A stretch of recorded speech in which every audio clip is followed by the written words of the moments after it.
राम जय राम जय जय राम। श्री राम जय राम जय जय राम। श्री राम जय राम जय जय राम। प्रेम से सच्चिदानंद भगवान की, दुर्गे मैया की।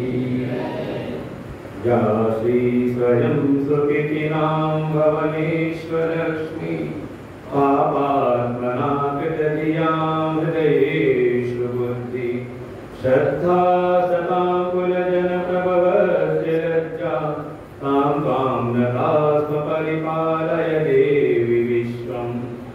या देवी सर्वभूतेषु विद्यारूपेण संस्थिता नमस्तस्यै नमस्तस्यै नमस्तस्यै नमो नमः। तो ऐसे ही करना, ठीक है। आदिशक्ति जगजननी पराम मां भगवती दुर्गा मैया के चरणों में पूजा नमन वंदन। इस मंदिर प्रांगण में स्थापित समस्त देवी देवताओं के चरणों में पूजा नमन वंदन। परमात्मा के अभिन्न स्वरूप प्रातः स्मरणीय परम वंदनीय परमर्चनीय अनंत श्री भूषित सद्गुरुदेव भगवान के चरणों में पूजा नमन। समुपस्थित समस्त भगवत भक्त श्रद्धा भक्ति स्वरूपी मातृशक्ति पावन शादी नवरात्र मां भगवती के उपासना का यह पावन अवसर और उपासना के उपरांत भगवत तत्व की चर्चा। वास्तव में हमारे जीवन की जो भी उपासनाएं हैं, जो भी हम व्रत पूजन जप तीर्थ दर्शन ये जितनी भी प्रकार की हम उपासनाएं करते हैं, ये जो भी क्रियात्मक जितनी भी उपासनाएं हैं, इन सब का परिणाम यही है कि हमारा हृदय शुद्ध हो, निर्मल हो, अंतःकरण की जितनी भी मलिनताएं हैं वे सब दूर हो और हमें भगवत स्वरूप का अनुभव हो जाए। और उसके लिए माध्यम बनता है सत्संग अपना कम करना। पहले दिन ऐसे जाता है में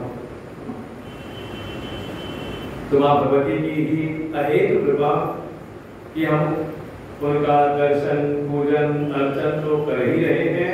और गत कई वर्षों से जैसा बता रहे थे 30 वर्ष तो मैं ही आ रहा हूँ और उसके पूर्व कभी हमारे गुरुदेव आते थे, उसके पहले भी अन्य कई सारे भगवत स्वरूप संतों के आप सबको दर्शन होते थे। हो सकता है आपकी पीढ़ियां गिनती जा रही हो इस सत्संग के सुनते सुनते ही। और भगवान की भी अहेतु कृपा है कि हम उनके जो भी दर्शन पूजन अर्चन कर रहे हैं उनकी कृपा से हमारा हृदय शुद्ध निर्मल हो और हम उनके तत्व का चिंतन करें। क्योंकि जीवन का जो परम लक्ष्य है वो है मोक्ष की प्राप्ति। 4 पुरुषार्थों का वर्णन हमारे शास्त्रों में प्राप्त होता है। पुरुषार्थ माने मेहनत करना नहीं, परिश्रम नहीं। ये बोलचाल में शब्द प्रयोग करते हैं बड़े पुरुषार्थी हैं। ज्यादातर व्यवहारिक जगत में हम बातचीत में ऐसे कहते हैं कोई बहुत मेहनती हो, कहते हैं सब कुछ अपने पुरुषार्थ से किया हुआ है। उसको आप परिश्रम कहिए, मेहनत करिए, चल जाएगा। लेकिन जो पुरुषार्थ शब्द है वो अपने आप में एक गहन भाव रखता है। पुरुषै अर्थके इति पुरुषार्थः, जो पुरुष की मूल चाह है, जो पुरुष चाहता है उसको कहते हैं पुरुषार्थ। तो पुरुष कौन? अब ऐसा मत समझ लेना कि इधर सामने बैठे तो किसकी चर्चा हो रही है, इधर माताएं बैठे की बात नहीं हो रही। पुरुष कहा जो इस शरीर रूपी पुर के भीतर रहने वाला है, जो शयन कर रहा है, पूरी शयनाथ वाह इस शरीर रूपी पुर में। क्योंकि गीता जी में भी आया, आपने क्रम से ध्यान किया हो कि 9 द्वारे पुरे देहि, ये 9 द्वारों वाला पुर है। हमारे भागवत जी में वर्णन आता है पुरंदरोपाख्यान के अंतर्गत चतुर्थ स्कंद के समापन पर पुरंजनोपाख्यान में, वहां पुरंजन की कथा में इसी पुर के बारे में वर्णन किया है। और शूद्र आता है हमारे वेदों में, वहां भी इसको पुर के रूप में कहा। बस वहां कहा 2 द्वार और बढ़ा दिए, पुरम एकादश द्वारम, 11 द्वारों वाला। वहां पर नाभि द्वार और मूर्धा को भी 2 द्वार और जोड़ दिए। बाकी 7 हमारी जो ये इंद्रियां हैं, 2 आंख, 2 कान, 2 नासिका, 1 मुख और जननेन्द्रिय और मलद्वार, ऐसे ये 9 द्वारों से युक्त जो ये पुर है, इस पुर में जो रहने वाला देही है, जो जीव है, उसी को संज्ञा दी पुरुष। अर्थात इस शरीर के भीतर रहने वाला ये जीवात्मा है, जो पुरुष है, उसकी चाह क्या है।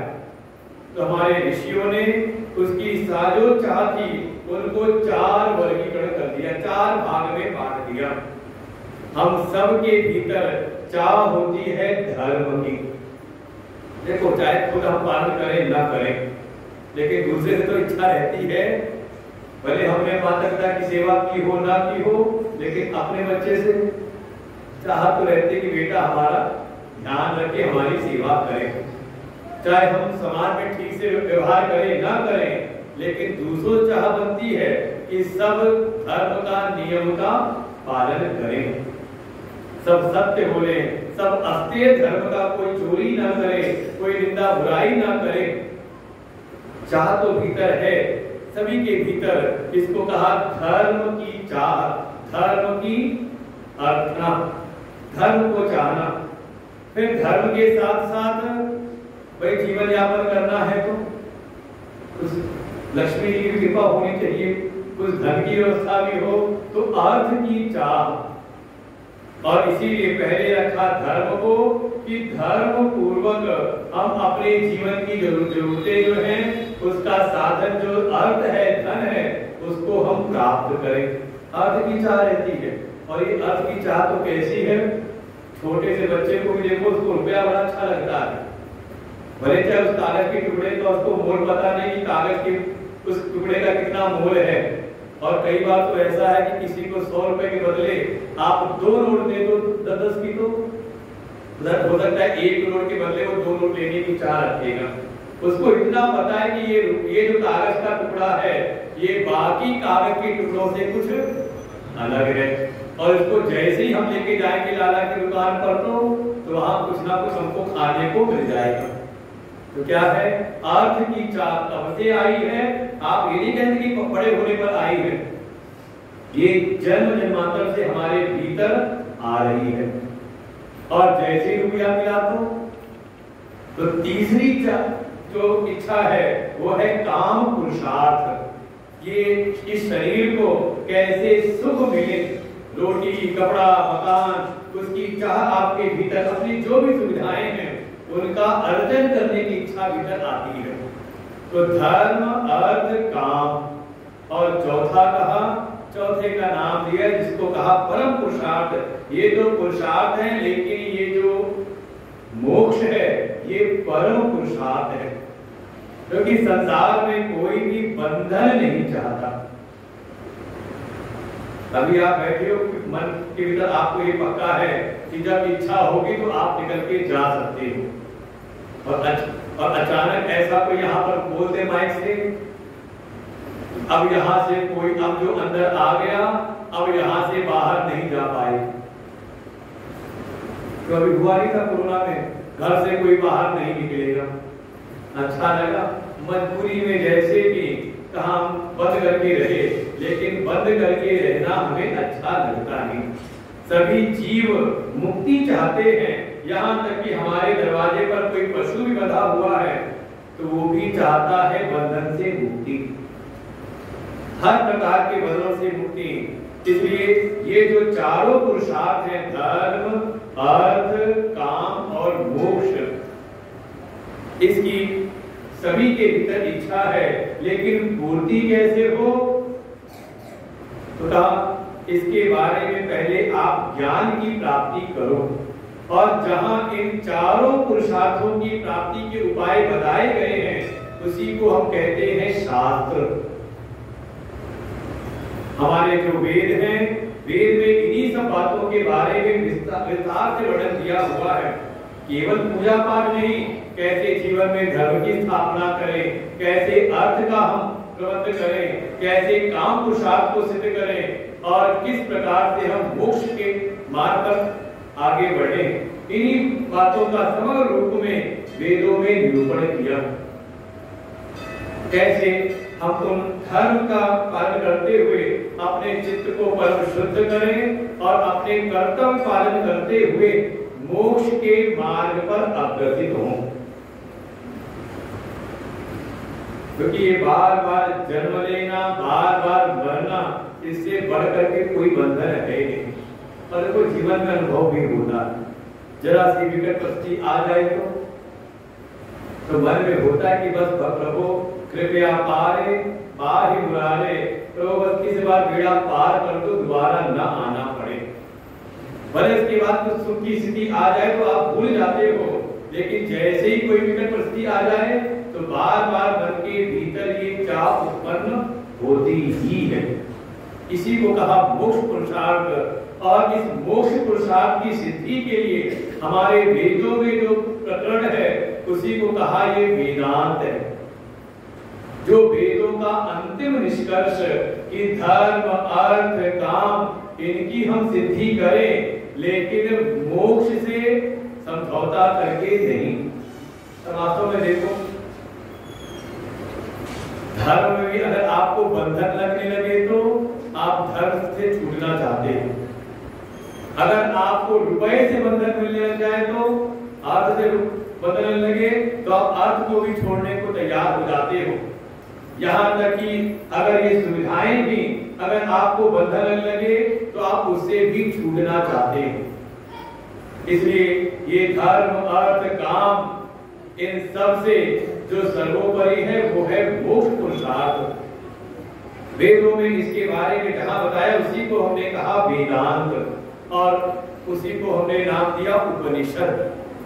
हमारे गुरुदेव की बात में कई बार सुना होगा लखनऊ आश्रम पर, और उन्हीं उपनिषदों का ही जो सार सर्वस्व है वही है श्रीमद् भगवद गीता। गीता वास्तव में हमें मोक्ष की ओर आगे बढ़ाने के लिए और मोक्ष की सिद्धि कराने के लिए ही भगवान ने अर्जुन को उपदेश दिया है। कैसे जीव मोक्ष की प्राप्ति करें।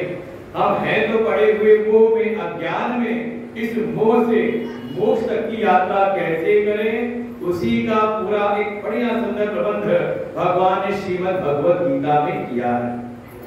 और स्पष्ट ये प्रयोजन है श्रीमद् भगवद गीता का कि हम अपने स्वस्वरूप में अवस्थान प्राप्त करें। मैं पहचानूं कि मैं कौन हूं। आपने पहचाना कि नहीं कभी? अच्छा एक बात पूछें कि दुनिया में दो तरह के लोग होते हैं, कैसे का एक समस्या उत्पन्न करने वाले और एक समस्या का समाधान देने वाले। कौन अच्छे होते हैं?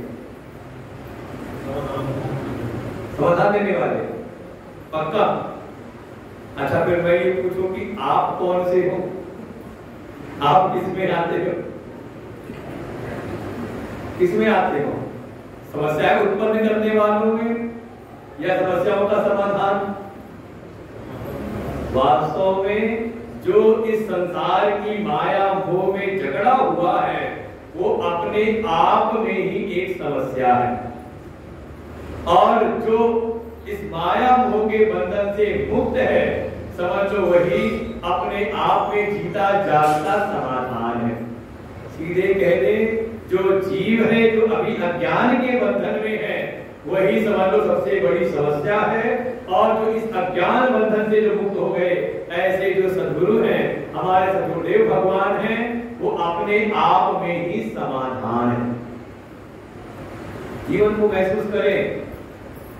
भले अब हमने कहा कि आप कौन हो, आप मन ही मन कह दो कि हाँ हम भी तो एक समस्या ही है, लेकिन मन में इच्छा तो आती है ना कि हमारा जीवन भी ऐसा हो कि हमारे जीवन में कैसी भी समस्या आए उसका समाधान हमारे सामने आ जाए। यहाँ तक कि केवल हमारे जीवन की समस्याओं का समाधान नहीं, अगर हमारे परिवार में भी किसी के जीवन में कोई समस्या है, हमारे समाज में किसी के जीवन में समस्या है और वो हमारे पास आए तो हम भी उसको समाधान प्रस्तुत कर दें। होती कि नहीं इच्छा इस समस्या को नहीं रहना है, समस्या बने रहना है। अगर समस्या बने रहना है तो दास पिता की कोई आवश्यकता नहीं, जैसे जीवन जी रहो बढ़िया जी रहे जीते रहो। लेकिन लगता है कि नहीं, इस स्थिति से हमें ऊपर उठना है, अपने जीवन का भी और समाधान का, अपने जीवन को ही समाधान रूप में बना देना है। समाधान का एक भाव और भी है, चित्त बिल्कुल आकर के शांति में स्थित हो जाए। देखो, जब तक हमारा मन विक्षिप्त है, जब तक मन बिल्कुल व्यथा से घिरा हुआ है, जब तक मन बिल्कुल हर दुनिया में जैसा बिका पड़ा हुआ है, तब तक आपके जीवन में समस्याओं से कोई आपको बचा नहीं सकता। कई बार ऐसा होता है, कोई चीज गुम हो जाए और हम बेचैन हैं उसको ढूंढने में, तभी कोई आया, क्या बात हुई, जब आपने बताया उसको, उसने यही बात कही, थोड़ी शांति से बैठ जाओ। और जैसे ही शांति से बैठे तो समस्या का समाधान, मतलब वस्तु कहाँ रखी थी आपको याद आ गया।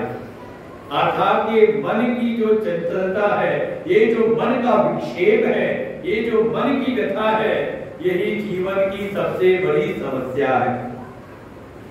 तो इस व्यथा से कैसे मुक्त हो, कैसे समाधान की प्राप्ति करें?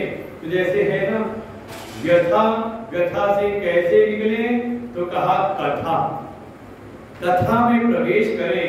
कथा में ही आपको जीवन की हर एक प्रकार की जैसी भी समस्याएं हैं वैसा समाधान आपको मिलता है। और उन कथाओं में भी समझ ले, सारी कथाओं का सार हमारे वेद, वेदांत, उपनिषद का, हमारे जितने भी पुराण हैं, जो भी इतिहास वाले ग्रंथ हैं, महाभारत, रामायण और जो हमारे 18 पुराण, उन सब का सार सर्वस्व श्रीमद् भगवद गीता है, जिसमें जीवन का जो परम लक्ष्य है, मोक्ष के लिए जो ज्ञान की आवश्यकता है, वो ज्ञान का वर्णन भी है और साथ ही साथ वो ज्ञान भीतर टिके कैसे, उसकी पात्रता कैसे उत्पन्न हो, उसका भी सुंदर निरूपण किया है। भाई, जीवन का परम लक्ष्य तो यही है कि हमारे मन की सारी समस्याएं से हम मुक्त हो जाएं। और देखिए, पहले अध्याय में अर्जुन समस्याओं से घिरा हुआ है, खुद ही कहता है, हे प्रभु, अब इस परिस्थिति में मैं निश्चय नहीं कर पा रहा कि मुझको क्या करना है। कार्पण्य दोषो पद स्वभाव पृच्छामि त्वाम धर्म समूढ़ चेता।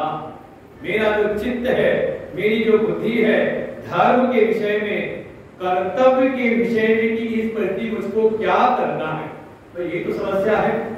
समस्या आप कब कहते हैं? किसी परिस्थिति को समस्या तब कहते हैं जब कोई परिस्थिति आई और हमें समझ ही ना आए कि मुझे करना क्या है।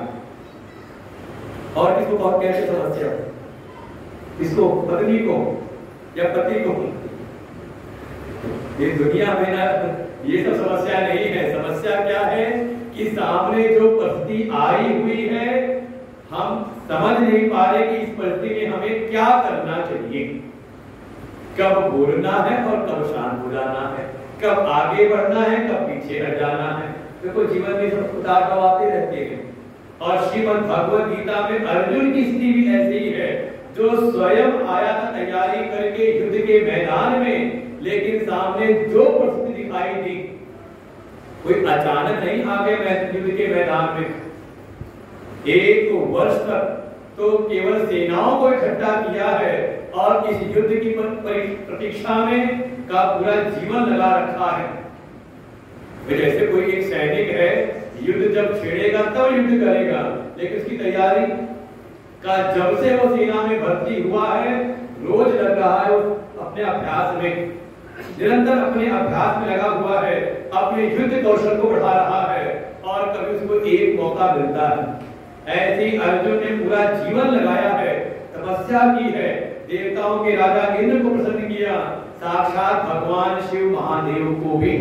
प्रसन्न करके सबसे दिव्य अस्त्रों का अर्जन किया है और बड़े प्रतीक्षारत हैं कि कब हमें युद्ध की स्थिति प्राप्त हो। और जब युद्ध की स्थिति सामने आई, धर्म की रक्षा के लिए जब युद्ध आया सामने जो परिस्थिति दिखाई दी, अर्जुन का जो मन संयम था वो टूट गया। मन भ्रमित हो गया कि इस समय में क्या करूं। और देखो ये जीवन में हमेशा आता रहता है। अभी समाज में अगर कोई घटना हो जाए और घटना करने वाला कोई और हो जिससे आपका कोई नाता नहीं, कोई संबंध नहीं, तो आप भी अनेकों प्रकार से वहां पर कहोगे हाँ बहुत दुष्ट है, बहुत खराब है, अच्छा काम नहीं किया, इसको सजा मिलनी चाहिए, ऐसा हो वैसा हो। लेकिन संजोग ऐसा हो जाए कि वहां कोई अपना हो या हम ही पर आ जाए तो कई बार हम बचने के तमाम बहाने में ढूंढना कर देते। उसमें ऐसी स्थिति अर्जुन के भी जीवन में दिखाई देती है। एक भीतर ये आया, ठीक है युद्ध है धर्म की रक्षा के लिए, लेकिन दिखाई देते क्या है, ये जितने भी खड़े हैं ये सब मेरे हैं और मैं इनका हूं। अहम एषाम मम एते, ऐसा भाव उत्पन्न हुआ। अच्छा आज के समय युद्ध छिड़ जाए पाकिस्तान से तो, और हमारे बीच का ही कोई सैनिक बॉर्डर पर जाए और कह दे ये तो हमारे भाई हैं, तो होता ऐसा नहीं है। मरता कोई पता नहीं कहां पर है, हजारों किलोमीटर दूर, और रोना यहाँ रोते रहते, लेना देना कुछ नहीं उससे है कि नहीं। अभी घटना हुई है कुछ दिन पहले, यहाँ रोना छाती पीट रहे हैं। क्यों? कहीं ना कहीं मन के भीतर कोई लेना देना नहीं उससे, सारी दुनिया उनसे नाता तोड़ चुकी कि यहाँ आतंकी है, लेकिन यहाँ बैठे हुए कुछ लोग वो अपना छाती पीटते रहते हैं। कहीं भी कभी ना कभी कहीं ना कहीं ये मन भी हमारा भ्रमित हो जाता है, समझ नहीं पाता कि हमें किस समय क्या करना चाहिए। ऐसी परिस्थिति के लिए ही श्रीमद् भगवद गीता का ज्ञान है, जो अपने जीवन में आई समस्याओं के समय मन के विभ्रम के कारण जो अपने कर्तव्य से भाग रहा है, पलायन कर रहा है, श्रीमद् भगवद गीता उसको उसके कर्तव्य का बोध करा करके उसको कर्तव्य परायण बनाती है, कर्तव्य में लगाती है। और वो तो ये है श्रीमद् भगवद गीता उसको उसकी अपनी पहचान करा देती है। जैसे मैं अगर आपसे पूछूं आप कौन हो, तो वो नहीं पूछ रहे कि समस्या हो कि समाधान हो, सीधे अगर आपसे कहे कि आप कौन हो, क्या परिचय दोगे? हमारे विजय बाबू जी हो तो आप कहेंगे कि हम मंदिर की प्रबंधकारिणी समिति के अध्यक्ष हैं। हम क्या समिति ना हो तो क्या परिचय है? तो कोई अपना नाम बताएगा, हम कहेंगे मान लो उस दूसरे नाम वाला कोई है ही नहीं, सब उसी नाम वाले नाम की कोई चीज है ही नहीं। भाई नाम भी क्या करता है कि दूसरे नाम वाले से मुझको अलग करता है। मैंने कहा अनंतानंद, इसका मतलब कि जो और नाम वाले हैं उनसे ये अलग हुआ। तो दूसरों की अपेक्षा ही तो हो रहा परिचय हो, हम क्या नाम भी नहीं बताना है। तो आप कह दो मैं पुरुष हूं, तो कहेंगे ठीक है, माताएं स्त्रियां बैठी हैं तो आप कह रहे हो पुरुष हैं, पुरुषों की अपेक्षा स्त्रियां, मान लो एक वर्ग हो ही ना तो केवल पुरुष ही पुरुष हो, तो आप कहो मैं मनुष्य हूं, तो मनुष्य भी आप कह रहे हो कहीं ना कहीं दूसरी जाति पशु जाति है, पशु पक्षी है, तो उनके सापेक्ष आप कहते हैं कि मैं मनुष्य हूं। हम कह रहे कोई ऐसा कोई किसी के सापेक्ष परिचय नहीं देना है, ना जाति, ना गुण, ना क्रिया, ना कोई विशेषण, ना कोई नाम, ना कोई संबंध। देखो यही हेतु बनते परिचय के। या तो आप जाति से बताओगे, नाम बताओगे, अपना गुण बताओगे, या आप क्या क्रिया करते हो, क्या करते हो, मैं ड्राइवर हूं, मैं इंजीनियर हूं, मैं डॉक्टर हूं, मैं प्रधान हूं, क्या बता रहे हो आप? क्रिया ही तो। या अपने कुछ गुण बता दोगे, मैं बहुत सुंदर हूं, कैसे? या किसी के संबंध से, मैं उनका पिता हूं या मैं उनका बालक हूं, समझ तो। हमको इन सब का सहारा नहीं लेना है, न नाम, न गुण, न क्रिया, न जाति, न विशेषण, न संबंध। अब मैं पूछूं आपका परिचय।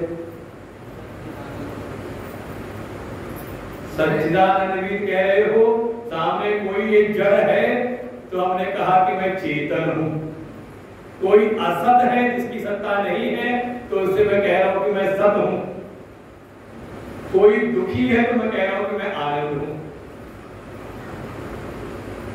सारा परिचय आपका दूसरे से जुड़ करके बन रहा है, और दूसरा कोई ना हो तो क्या कहो? मैं हूं।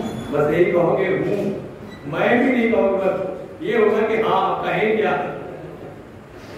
अपनी सत्ता का अनुभव, जिस सत्ता में कभी भी कोई बदलाव नहीं होता, उस सत्ता, अपनी उस अस्तित्व के अतिरिक्त जो भी आपका परिचय है सब कभी ना कभी, कहीं ना कहीं बदल जाता है। आप कल्पना नहीं करेंगे। यहां आप रह रहे हो बीबीपुर में, बाराबंकी में, तो अपनी जाति नाम का खूब आप ढिंडोरा पीटते रहोगे कि ये फला जाति वाले, फला जाति वाले हैं। और भगवान बताए नेताओं से तो उनका काम ही है कि समाज को बांटो कैसे भी, लेकिन जब तक बटेंगी नहीं तो तुम्हारी राजनीति कैसे चलेगी? यही आप बाराबंकी से निकल जाओ, आप दिल्ली चले जाओ, और दिल्ली जाओ और आपको कोई गाड़ी का नंबर दिख जाए, कहाँ का? बाराबंकी का नंबर दिख जाए तो दिल में कुछ होता है कि नहीं अंदर? या कहीं आपने बातचीत की, उससे परिचय पूछा और उसने परिचय दिया कि अरे हम बाराबंकी के हैं, तो आप फिर पूछोगे बाराबंकी में कहाँ के? बताएगा जय, मुझे जो भी बतावे। अच्छा, उसके पास आके क्या हुआ? जैसे आप ऊपर उठे तो देखा पर चले जाते हैं। यहाँ तक कि जो जाते हैं विदेशों में, अमेरिका, इंग्लैंड कहीं गए, वो जब देखते, जब कहीं घूमने फिरने जाते हैं और कोई उनको चेहरे से दिख जाए, ये तो बिल्कुल हमारे जैसा है, और जैसी दिखाई कि हमारे जैसे रूप वाला है, जरूर ये कोई हिंदुस्तानी होगा। तो सब बुझाते हैं, और जाके कोई मिल जाए ना, बताते तो आते मन लौट करके कहते कोई मिल जाता है, बड़ी खुशी मिलती है, लगता है जैसे कोई अपना मिल गया। ऐसे ही कहा जब कोई नहीं है तो हमारा परिचय क्या है? परिचय है केवल मैं सत्ता स्वरूप हूं। और देखें इस सत्ता में कभी नाश होता है। इसके अतिरिक्त जो कुछ भी आप, जिससे भी संबंध जुड़ के आप परिचय ले रहे हो, सब बदल जाएगा। लेकिन जो अपनी सत्ता मैं हूं, कहा ये शरीर के पहले भी था, शरीर के साथ भी है और शरीर के बाद भी। अच्छा, मान लो यमराज के यहाँ पेशी हो रही होगी आपकी, तो अगर ज्यादा पाप वैसे आप लोग की पेशी नहीं होने वाली। जो मां भगवती के मंदिर में आकर के दर्शन करें, पूजन अर्चन करें, और उसमें भी गीता के सत्संग को सुन लें, तो भगवद गीता किंचित अधीता, गंगा जल लव कणिका पीता, सक्तपियेन मुरारि समर्चा, क्रियते तस्य यमेन न चर्चा, भज गोविंदम भज गोविंदम, गोविंदम भज मूढ़मते। जिसने थोड़ी बहुत भी गीता पढ़ ली, किंचित अधीता, थोड़ा बहुत कुछ भी, अगर गीता पढ़ ली, थोड़ी बहुत भी भगवान की अर्चना कर ली, उपासना कर लिया जिसने, मरते मरते गंगा जल मुख में चला गया, ऐसे की कहते दुर्गति नहीं होती उसकी, कभी भी यमराज के यहाँ पेशी नहीं होती। कुछ लोग धर्मराज के यहाँ गए, हाथ से छोड़कर, जिस शरीर में मैं भाव कर रखा था, शरीर तो छूट गया और पहुंच गए धर्मराज के, तो वहां भी मैं हूं कि नहीं? चाहे यमराज के पास सामने हो, चाहे धर्मराज के सामने, मैं हूं कि नहीं? वहां पर चले गए अपने इष्ट, अपने भगवान के लोग पहुंच गए, तो वहां मैं हूं कि नहीं? देखो बाकी सब आपका छूट जाएगा, बदल जाएगा, परिवर्तित हो जाएगा, लेकिन जो मेरी सत्ता है, मैं हूं, इसका कभी नाश नहीं होता। भगवान कहते हैं इसको जानो। तो श्रीमद् भगवद गीता वास्तव में हमारी, हमसे पहचान कराती है कि मैं हूं कौन, मेरा वास्तविक स्वरूप क्या है। ये जो क्षण क्षण बदल जा रहा है, ये मैं हूं, या ये जो भी बदल रहा है, जो भी परिवर्तन हो रहे हैं, इन सारे बदलाव, इन सारे परिवर्तनों को जानने वाला वो मैं हूं। कौन हूं आप? जो बदल रहा है वो, या सारे बदलाव को जानने वाले? भाई आप हो ना कि कभी आपका बचपना था, बालपन था, फिर कभी आप जवान हुए और अब आ रही वृद्धावस्था। देखो एक अवस्था का दूसरी अवस्था में प्रवेश नहीं है। बालपन मरा तो आपको जवानी आई, जवानी समाप्त हुई तो आया बुढ़ापा। एक अवस्था दूसरी अवस्था में नहीं जा रही, लेकिन मैं तीनों में समरस एक समान हूँ। का अपने उस स्वरूप को जान लो, यही है श्रीमद् भगवत गीता का मूल प्रयोजन। और जिसको अपने गुण स्वरूप का अनुभव हो जाता है, फिर वो बाहरी व्यक्तित्व के प्रति कभी मोहित नहीं होता। वो परिस्थितियां जैसी आती हैं तो उसके अनुसार अपने व्यक्तित्व को निर्धारित करके अपने कर्तव्य का पालन करता है। देखो परिचय कैसे बदलता है। सामने अगर माता पिता खड़े हैं तो मैं बालक हूँ, मैं बच्चा हूँ। हमारे बच्चे सामने खड़े हैं तो मैं माता हूँ, मैं पिता हूँ। पति पत्नी सामने आ गए तो ऐसे में उस संदर्भ से हर तरफ जैसे जैसे संदर्भ बदल रहे हैं वैसे वैसे हमारा परिचय। लेकिन मैं हूँ कहा ये संदर्भों के साथ भी है और संदर्भों के रहित भी। कहा मेरी सत्ता का मुझे अनुभव। बस यही हो जाए क्या? यही गीता जी का उपदेश है। इसी उपदेश को कराने के लिए ही भगवान ने श्रीमद् भगवत गीता का उपदेश किया सामने खड़े अर्जुन को। और क्रमशः बहुत अच्छी एक सुंदर एक कड़ी बनाई भगवान ने। इस ज्ञान में अगर प्रवेश करना है, अपने आत्म रूप को जानना है, तो इसके लिए परम आवश्यक है अंतःकरण की शुद्धि। हमारा अंतःकरण परम शुद्ध हो, निर्मल हो। हमारा मन परम निर्मल हो। निर्मल मन जन सो मोहि पावा। भगवान का वचन है, निर्मल मन ना हो तो अशुद्ध मन वाला मुझको नहीं पा सकता। अब इतना ही होता है कि समझ लो अगर मंदिर की व्यवस्था करने वाले ठीक ठाक है तो कोई गंदगी लगा करके आए तो मंदिर में ही प्रवेश नहीं मिलता। मंदिर में भी आना है तो कम से कम शुचिता पूर्वक पवित्र होकर के स्नान इत्यादि करके।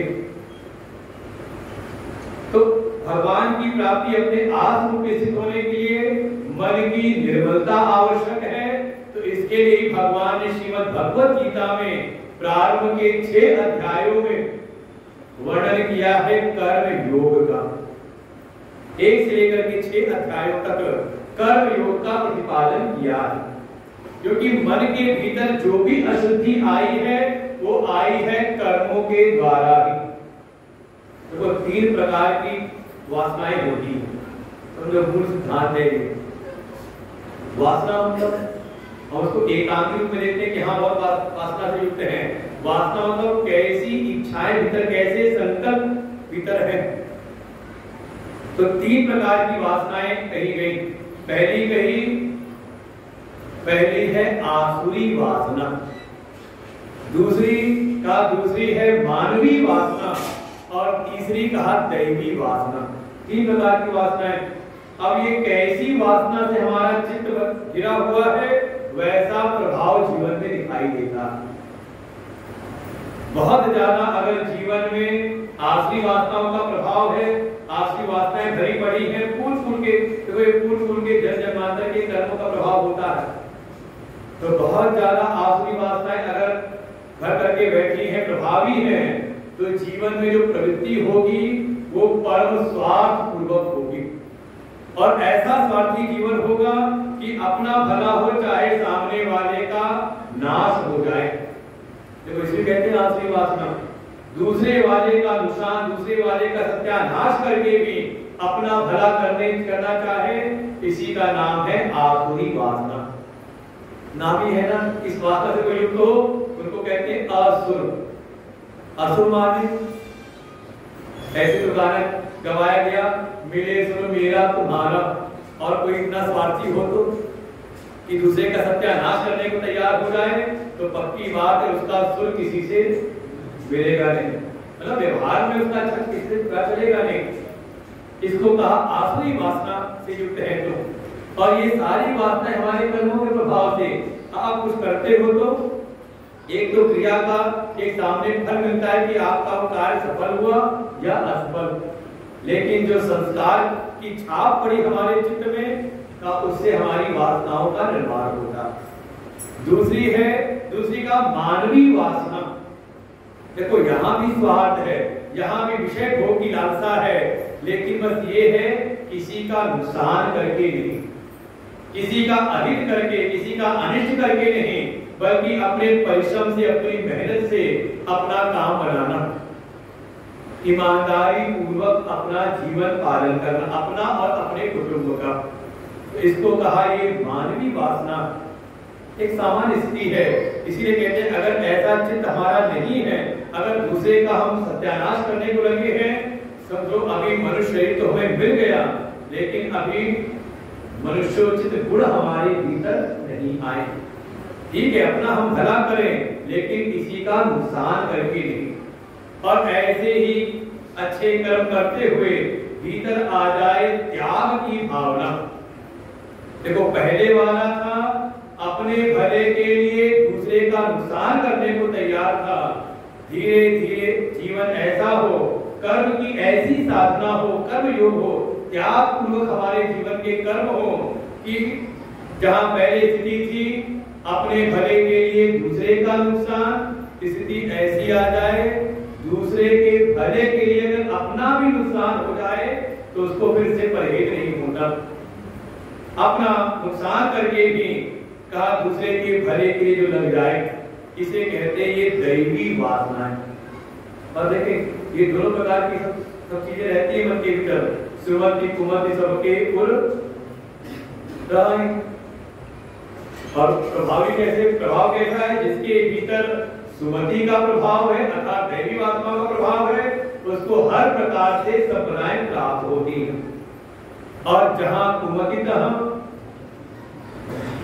जो आसुरी वासनाओं से जुड़ा हुआ है, भले एक समय फलता फूलता दिखाई दे, समय आने पर वो समूल उसका नाश हो जाता है। ऐसे ही ये जो कर्म योग की साधना है, वास्तव में हमारे भीतर जो भी आसुरी वासनाएं हैं उनको निकाल करके हमें मानवीय वासना में आरूढ़ कराने के लिए है। इसलिए कर्म योग का सिद्धांत, अभी तो हम कर्म करते हैं अपनी इच्छाओं के कारण, अपनी कामनाओं की पूर्ति के लिए। कर्म योग में भगवान उपदेश करेंगे तो अपने लिए नहीं, किसी श्रेष्ठ के लिए करने वाले हो जाओ। तदर्थम कर्म कौन्तेय मुक्त संगः समाचर। तद अर्थम, तद माने कोई जो आपके लिए श्रद्धेय है, जो आपके लिए पूजनीय है, जो आपके लिए आदरणीय है।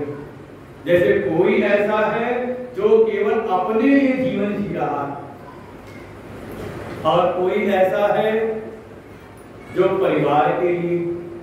देखो समाज में किसी एक ही परिवार में कोई होता है जो अपनी अलग पकाता रहता है, और कोई ऐसा है कि पूरे परिवार को साथ लेकर के चलने का प्रयास। अंतर है कि पहले से दूसरे में। कोई ऐसा है जो अपने परिवार के लिए, और कोई ऐसा है पूरे समाज के लिए करने में लगा हुआ है। अंतर है कि भाई अपने जीवन से श्रेष्ठ है परिवार, परिवार से श्रेष्ठ है समाज। अर्थात अपने संकल्पों को श्रेष्ठ के संकल्पों के लिए समर्पित करना, इसी का नाम है कर्म योग। ये 6 अध्याय हमारे नहीं समझाया। पहले अध्याय का नाम दिया अधिकारी निरूपण, जिसमें बताया कि गीता जी का अधिकारी कैसे हो और गुरु के पास जाए ज्ञान के तो कैसे जाएं और कैसे न जाएं। जैसे दुर्योधन गया अभिमान के साथ में, स्वार्थ के साथ में, और गुरु जी की निष्ठा में, संदेह के साथ में, तो उसको गुरु का कोई उपदेश नहीं मिलता। और वहीं अर्जुन गए अपने सारथी की शरण में, लेकिन अपने अभिमान को झुका करके सारे समाज के परोपकार की भावना से वहां दुर्योधन कहता मदर्थे त्यक्त जीविता, मेरे मनोरथ की सिद्धि हो, भले चाहे सब मारे जाए। और वहीं अर्जुन कहते हे कृष्ण, येषाम अर्थे, हम जिनके लिए ये राज सुख भोग चाहते थे, वही तो यहाँ अपने प्राणों की आशा को त्याग करके खड़े हैं। जब ये ही मारे जाएंगे तो हम राज लेकर के क्या करेंगे? त्याग की भावना है।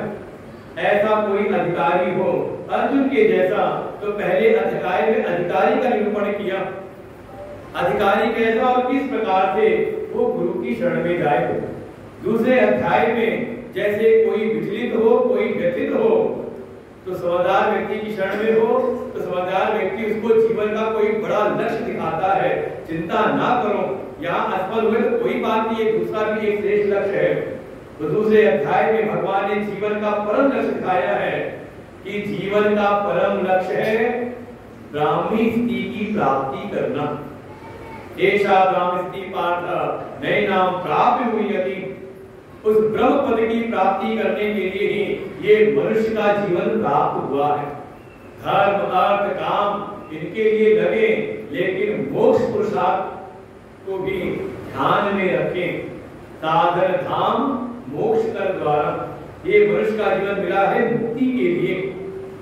तो दूसरे अध्याय में साध्य का निरूपण किया, जीवन का परम साध्य क्या है। फिर और अगले अध्याय में अगर जीवन में कोई लक्ष्य का धारण किया है तो ये नहीं कि लक्ष्य को निर्धारण किया कि हाँ किस पद की प्राप्ति करनी है, यहाँ पहुंचना है, ये पाना है, और उसके बाद फिर चादर तान के सो जाए। भगवान कहते अगर लक्ष्य का निर्धारण कर लिया तो अब उसके लिए परिश्रम करो। भगवान अगले अध्याय में कहते कर्म करो, क्योंकि अकर्म करना कहीं भी अच्छा है नहीं। कर्म ज्यायो ही अकर्मण, निठल्ले मत बनो, आलसी मत बनो। देखो हमारे सनातन वैदिक धर्म में आलसियों की कोई महिमा नहीं। ये जो कहीं सुन लिया ना, अजगर करे न चाकरी, पंछी करे न काज, दास मनुका सबके दाता। ये कहना कि ये कि कोई ज्ञानी हो गया, कोई सिद्ध अवस्था में पहुंच चुका है, उसके लिए है। नहीं तो भगवान स्वयं आते अवतार लेकर के, कोई जरूरत है कुछ करने की, लेकिन फिर भी कर्मों में वर्तन स्वयं करते हैं। अर्जुन से भगवान कहते नमे पार्थाति कर्तव्यम त्रिषु लोकेषु किंचन। इस संसार में क्या तीनों लोक में ऐसा कुछ नहीं जो मुझको अप्राप्त है, जो मुझको पाने योग्य है, कुछ ऐसा नहीं है। लेकिन देख उसके बाद भी मैं कर्मों में वर्तन कर रहा हूं, तेरे रथ को हाँक रहा हूं। इसलिए कुछ नहीं करे तो कुछ करना श्रेष्ठकर है। अगर आपने लक्ष्य धारण किया है तो उसके जो साधन हैं उनके साधनों को जीवन में धारण करें। बस कर्म अब केवल अपनी इच्छा के लिए नहीं, बल्कि किसी श्रेष्ठ के संकल्प के लिए अपने कर्मों को हम समर्पित करें। इसी का नाम है कर्म योग। अगले अध्याय में जाएंगे कि जो करना शुरू किया है थोड़ा बुद्धि को भी लगाओ, जानो कि वास्तव में कर्म का रहस्य क्या है। इसलिए अगले अध्याय में एक शब्द और जोड़ दिया, ज्ञान कर्म संन्यास योग।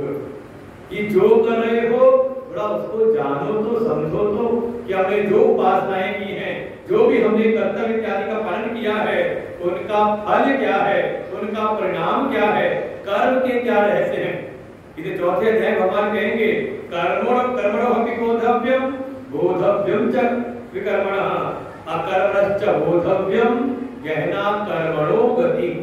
कर्म को जानो, विकर्म को जानो और अकर्म को भी जानो, क्योंकि ये कर्म अकर्म विकर्म के रहस्य इतने गोपनीय हैं कि साधारण मनुष्य को जल्दी समझ में आते नहीं। कई बार आपके मन में आता है ना कि हमने तो कुछ ऐसा बुरा किया नहीं था तो हमारे सामने परिस्थिति कैसे आ गई, हमने किसी का हित किया नहीं। तो ये बड़ा रहस्यमय है कर्म का विभाग। भगवान कहते हैं जानते हुए कर्म करो, परिणाम क्या होगा। धीरे धीरे ये जो कर्म है, देखो जीवन में जो भी प्रवृत्ति है, जो भी कर्म है, वो आपको निवृत्ति की ओर ले जाती है। कोई भी काम आपने शुरू किया तो किस लिए, कर्म से विश्राम पाने के लिए। तो भाई हमने चलो कोई नौकरी शुरू की किस लिए कि अपने घर के दायित्व पूरे हो और एक समय आराम से अपना बुढ़ापा हम और कोई कर्म करता रहे बिल्कुल मरते दम तक, तो कहते अभी सही प्रकार से उसने कर्म को समझा नहीं। अगर कोई चल रहा है तो किस लिए का चल करके कहीं पहुंचने के लिए, और कोई पहुंचे कहीं ना गंतव्य ना पहुंचे तो बस वैसे ही है जैसे वो बैल होता है पोलो का, पूरे दिन भर चलता है लेकिन पहुंचता कहीं नहीं। भगवान कहते हैं जब आप विवेक पूर्वक समझ करके जान करके जब आप कर्मों को जीवन में करोगे तो 5वां अध्याय घटित होगा, कर्म संन्यास योग। ये कर्म अपने आप आपको निवृत्ति की ओर ले जाएंगे। धर्म ते विरति, योग ते ज्ञान। अपने आप अगर आपकी विवेक पूर्वक समझदारी पूर्वक अगर आपकी प्रवृत्ति है, कर्म है, तो ये अपने आप आपको विश्राम की ओर ले जाएंगे। कर्म संन्यास का रहस्य समझाया 5वें अध्याय में, और 5वें अध्याय में कर्म संन्यास की हुआ तो भगवान अगले 6ठे अध्याय में सावधान करते हैं कि जैसे जैसे सांसारिक कर्म आपके छूटे वैसे वैसे आप थोड़ा भीतर जाने का प्रयास करो, थोड़ा ध्यान में प्रवेश करो, थोड़ा अपने आत्म संयम को बढ़ाओ। क्योंकि अगर आपने बाहर के कर्म तो आपके छूट गए लेकिन भीतर का संयम ठीक नहीं तो दोबारा आपका पतन होने की संभावना है। इसे 6ठे अध्याय में ध्यान योग की स्थिति का वर्णन किया है, कैसे ध्यान में प्रवेश करें। तो ध्यान की समझाई 6ठे आत्म संयम योग ध्यान योग में।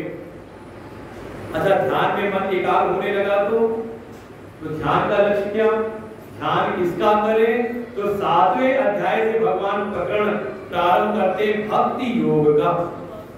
ये जो 6 अध्याय थे कर्म के साधन बताए गए, इसलिए अंतःकरण की शुद्धि के लिए कर्म योग की साधना, जिससे हमारा मन शुद्ध हो, निर्मल हो और भीतर प्रवेश करे।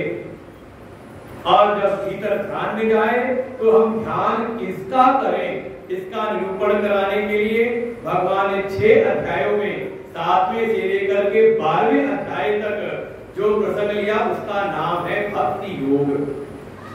इसलिए 7वें अध्याय भगवान कहते हैं अपने मन को, बुद्धि को मुझ में लगाओ। परिणाम क्या होगा? असंशयम समग्रम मां यथा ज्ञास्यसि तथा शृणु। हे अर्जुन, जब अपने मन बुद्धि को तुझ पे लगा देगा तो तुझको मैं अपना समग्र ज्ञान प्रदान करूंगा कि वास्तव में मैं हूं कौन। और केवल ज्ञान ही नहीं, ज्ञानम तेहम सविज्ञानम। 7वें अध्याय में भगवान ने अपना ज्ञान और विज्ञान दोनों और उसी को आगे बढ़ाया 8वें अध्याय में कि वास्तव में संसार के सभी पदार्थ क्षर हैं और मैं अक्षर हूं। इसलिए 8वें अध्याय में भगवान ने अपने अक्षर तत्व का निरूपण किया है, नाम है अक्षर ब्रह्म योग।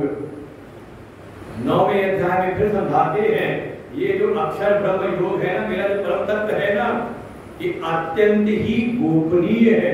सुनने के बाद भी, बार बार सुनने के बाद भी ये जल्दी समझ में आता नहीं, अत्यंत ही रहस्यमयी है।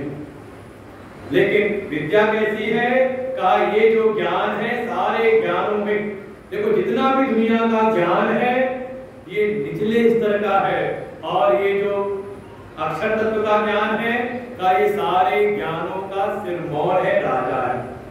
इसलिए 9वें अध्याय में इसकी महिमा का स्थापन किया। ये है राज विद्या, राजगुही योग। इसलिए थोड़े इसके प्रति अपने महत्व को बढ़ाएं और अपनी एकाग्रता को भी। 9वें अध्याय में भगवान ने अपने रहस्य बताया, मया ततमिदं सर्वं जगत अव्यक्त मूर्तिना मदस्थानि सर्वभूतानि। ये इदम से जो कुछ भी है, जो कुछ दिखाई दे रहा है, चींटी से लेके ब्रह्मलोक पर्यंत सब में मैं स्थित हूँ। कैसे? अव्यक्त रूप से। ये आपको जानने को मिलेगा 9वें अध्याय में। सब में मैं हूँ, सब में परमात्मा को देखें। कैसे देखें?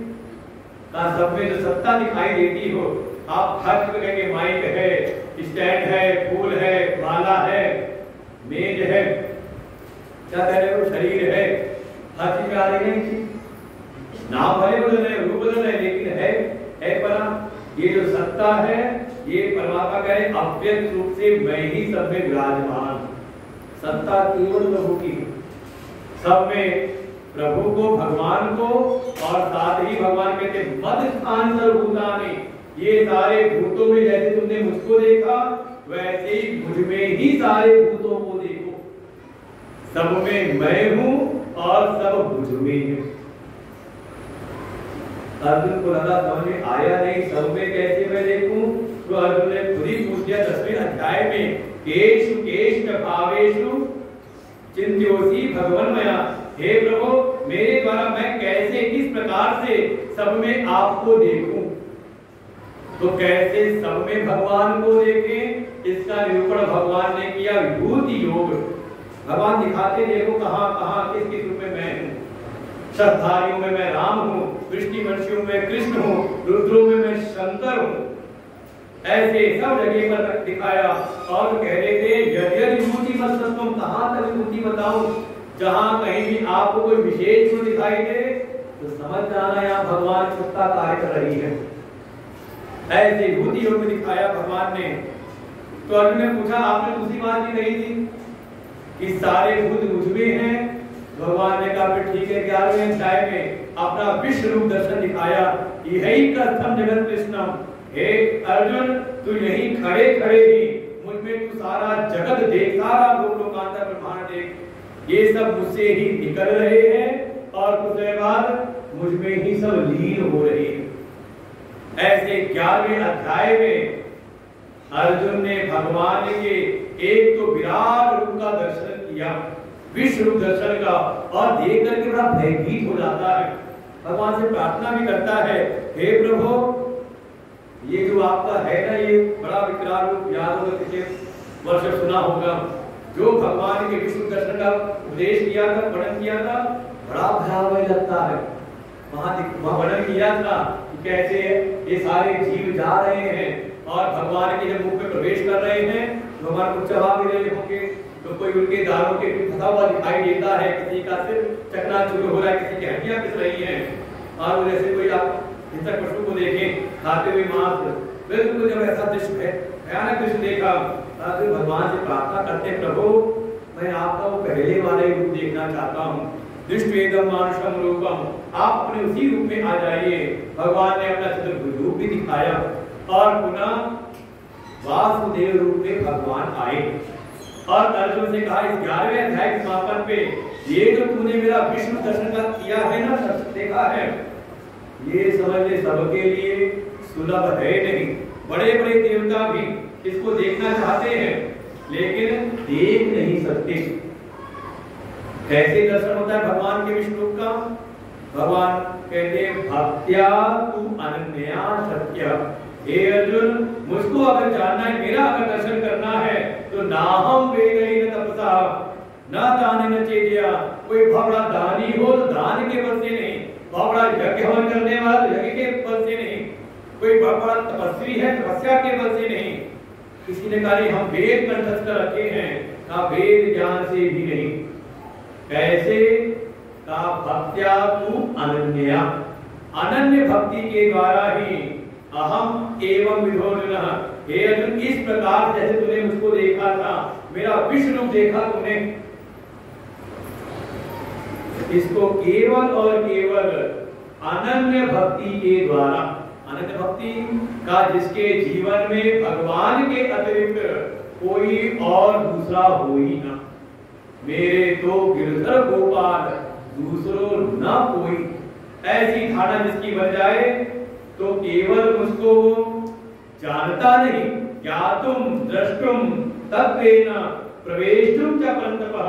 हे अर्जुन, केवल मेरा साक्षात्कार ही नहीं बल्कि मुझको देखता भी है और साथ साथ मुझ में ही प्रवेश कर जाता है, मुझको प्राप्त कर लेता है। इसलिए अर्जुन से को हमारे अंतिम पाठ 11वें अध्याय में मत कर भक्त मन परमो मद भक्त संग वर्जित निर्वैर सर्वभूतेषु यथा मामेति पांडव। इसलिए हे अर्जुन, तू मेरे लिए ही कर्म करने वाला हो जा। मत कर्म कृत, अर्थात शरीर की जो सेवा है वो भगवान को अर्पण करो, मुझ मेरे लिए करने वाले हो जाओ, मुझको ही परम जानो, मुझको ही परम श्रेष्ठ जानो।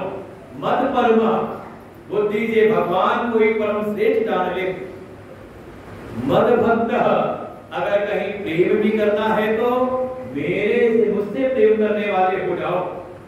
देखो शरीर को, शरीर का कार्य कर्म है भगवान के लिए, बनना है तो भगवान के सेवक, प्रेम करना है तो भगवान के भक्त बनना है, भगवान के भक्त, और अगर जानना है तो भगवान को ही जानो। बस दो चीजों से मुक्त होकर के संगवर्जितः निर्वैरः, संसार में हमारी ममता आसक्ति भी लगी रहे, दुनिया से भी हमारा प्रेम हो जाए, भगवान से हो जाए, ऐसा संभव है नहीं। हर प्रकार के सबके ममता ताग बटोरी, मम पद बनहि बांध पर डोरे। और किसी से ना तो कहीं पर हमारा राग हो और ना ही किसी से द्वेष। ऐसे शुद्ध मन के द्वारा मेरी सेवा करने वाले, मुझसे ही प्रेम करने वाले और मुझको ही परम श्रेष्ठ जानने वाले हो जाओ। और जो हो जाए तो यह सब मामेति, वो मुझको ही प्राप्त कर लेते हैं। जब भगवान ने ऐसा बताया तो अर्जुन ने जो पूरा क्रम से गीता का क्वेश्चन सुना था, भगवान का उद्देश्य, जहां कहीं कहीं पर भगवान ने अपने अक्षर तत्व का निरूपण किया था। अक्षर परम अक्षर तत्व जो किसी की दृष्टि के सामने नहीं आता, अव्यक्त है, आंखों के सामने व्यक्त नहीं होता। तो पूर्व के अध्याय में भगवान के उस अव्यक्त स्वरूप को भी, अर्थात जो निरुपाधिक है, किसी उपाधि से युक्त नहीं है। जैसे कण कण में, जैसे अपनी आत्मा दिखाई देती है, आत्मा आप ही कहते हो आत्मा में तुम हो एक अगोचर। हे प्रभु आप अगोचर हो, जिसको हम इंद्रिय रूपी सारे जो हैं इनसे हम नहीं देख सकते। आप हो लेकिन उनको नजरों से हम देख नहीं सकते। ऐसे भगवान के अव्यक्त स्वरूप का भी वर्णन सुना अर्जुन ने। और अभी अभी भगवान ने अपना जो विश्व रूप दर्शन दिखा करके कहा कि तुम मेरी भक्ति करने वाले, मेरी सेवा करने वाले मुझ पे ही समर्पित हो जाओ। तो यहाँ से अर्जुन के मन में एक प्रश्न उत्पन्न हुआ कि एक तो आपका अव्यक्त स्वरूप है, निर्गुण निराकार परम स्वरूप है, और दूसरा आपका ये जो भी आपने व्यक्त रूप दिखाया अपना सगुण साकार सोपाधिक। तो दोनों में कौन सा श्रेष्ठ है? सगुण की भक्ति श्रेष्ठ है या निर्गुण अव्यक्त की भक्ति? कौन सी अच्छी है? आपसे पूछे तो कौन सी बढ़िया है? तो अर्जुन ने पूछा और भगवान ने कहा फिर ठीक है मैं उत्तर देता हूं, लेकिन कल से शुरू करते हैं। आज के पहले श्लोक का पाठ कर लेते हैं। अर्जुन उवाच एवं सततयुक्ताये भक्ता त्वां पर्युपासते ये चाप्यक्षरमव्यक्तम् तेषां के योगवित्तमा। जैसे 11वें अध्याय भगवान ने वर्णन किया था अपने विश्व रूप का और कहा था तुम इसकी भक्ति करने वाले हो जाओ। तो अर्जुन ने पूछा इस प्रकार से जो आपने अभी वर्णन किया है, ऐसे व्यक्ति की जो उपासना करते हैं, आपके सगुण साकार की उपासना करते हैं वो, और दूसरे जो आपने पूर्व में अपने अव्यक्त परम अक्षर स्वरूप का वर्णन किया था, कुछ ऐसे जो उसकी उपासना करते हैं, अव्यक्ता अव्यक्त उपासना करने वाले हैं, इन दोनों में कौन श्रेष्ठ है? ऐसा अर्जुन ने प्रश्न पूछा और भगवान उत्तर देते हैं। तो हम लोग कल से इसमें प्रवेश करेंगे। इस बार का सत्संग 6 दिन का है, मतलब हमारा सत्संग 6 दिन का है, बाकी 3 दिन हमारे गुरुदेव भगवान की कृपा आप सबको प्राप्त होगी। क्योंकि माता जी ने और हमारे विजय जी ने बड़ी प्रार्थना की थी गुरुदेव से हरिद्वार में, तो गुरुदेव ने कहा कि ठीक है आखिरी के 3 दिन कुछ गुरुदेव भगवान के दर्शन भी और उनके उपदेश भी करेंगे। तो केवल 6 दिन में पूरा करना है, तो कल से बिल्कुल समय से 7:30 से 9 बजे